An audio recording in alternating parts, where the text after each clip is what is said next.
কয়েকটা পয়েন্টে বলি স্যার। একটা প্রশ্ন শুনলাম যে ব্যাংক ঋণ 1,25,000 কোটি টাকা, এটা ঠিক না? আসলে আমরা আমাদের অরিজিনাল প্ল্যান ছিল এই অর্থ বছরে ব্যাংক থেকে 1,37,000 কোটি টাকা নেওয়া, কিন্তু আমরা গভর্নর সাহেবের সাথে আলোচনা করে যখন দেখলাম যে ব্যাংক থেকে যত বেশি নিব তত আমাদের ওই ক্রাউডিং আউট হবে, তখন এটা কিন্তু 99,000 কোটি টাকা নামিয়ে দিয়েছে। আগামী বছরও এটা আমাদের 1,04,000 কোটি টাকা, 1,25,000 না, 1,04,000 কোটি টাকা। এখানে আমরা সচেতন যে ব্যাংক থেকে বড়োইং কমায় আমরা বিকল্প বড়োইং কীভাবে করা যায়।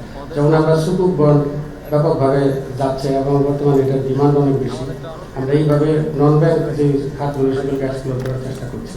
কর্মসংস্থানের বেলায় আমি একটা জিনিস বলি, সেটা হলো যে একটা বইটা তো আপনার আমাদের একটা ফুটপ্রিন্ট, যে 65 পাতার একটা বই, এর মধ্যে সব কিছু আসে না, কিন্তু মূল কথাগুলি আছে। তো এই জন্য আপনারা ওখানে কর্মসংস্থানের সবগুলি দেখেন নাই। কর্মসংস্থানে আমাদের এই বর্তমান সরকার অনেকগুলি গুরুত্বপূর্ণ পদক্ষেপ গ্রহণ করেছে। যেমন একটা নির্দেশনা দেওয়া হয়েছে যে সরকারের সকল শূন্যপদ পূরণ করতে হবে।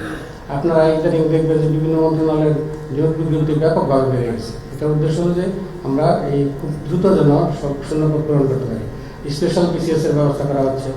তারপর কর্মসংস্থানে আমরা এই বেশ কিছু উদ্যোগ নিয়েছি, যেমন এই স্টার্ট আপ ফান্ড 100 কোটি টাকা, নারীদের কল্যাণে কর্মসংস্থানে 125 কোটি টাকা, উদ্যোক্তা তৈরির জন্য 100 কোটি টাকা। এই আরেকটা জিনিস, ইম্পর্টেন্ট জিনিস ভুলে গেলে চলবে না যে সরকার কিন্তু সম্পদ সৃজন করে চাকরি দিবে না। সরকার যে কাজগুলি করবে সেটা হলো একটা নেবুলিং এনভায়রনমেন্ট ক্রিয়েট করা, যাতে প্রাইভেট সেক্টরের নিয়োগটা বাড়ে। সেই লক্ষ্যে আমরা কাজ করে যাচ্ছি। আর আরেকটা পয়েন্টে আমি বলি যে দারিদ্র কমানোর জন্য কি বৈষম্য কমানোর জন্য এখানে আমরা কিন্তু সবসময় আমাদের এখানে একটা লক্ষ্য ছিল যে বেনিফিশিয়ারি সংখ্যা বাড়ানো, কিন্তু টাকার পরিমাণ কখনো বাড়াই না। আমরা এইবার যে উদ্যোগটা নিয়েছি যে সোশ্যাল সেফটি নেটের বৈদেশিক উপকার ভোগের সংখ্যা বাড়ানোর পাশাপাশি টাকার পরিমাণও বাড়ানো। আমরা 100 থেকে 150 টাকা করে অনেক প্রায় সব ক্ষেত্রে বড় বড় যে ক্যালকুলেটারে বাড়িয়েছি। এটা বাজেট বক্তৃতা আসলে আগে বললাম বইয়ের সাইজ তো ছোট, সেজন্য আসে নাই, কিন্তু আপনারা ডিটেলস অ্যানালাইসিস করে দেখতে পারবেন।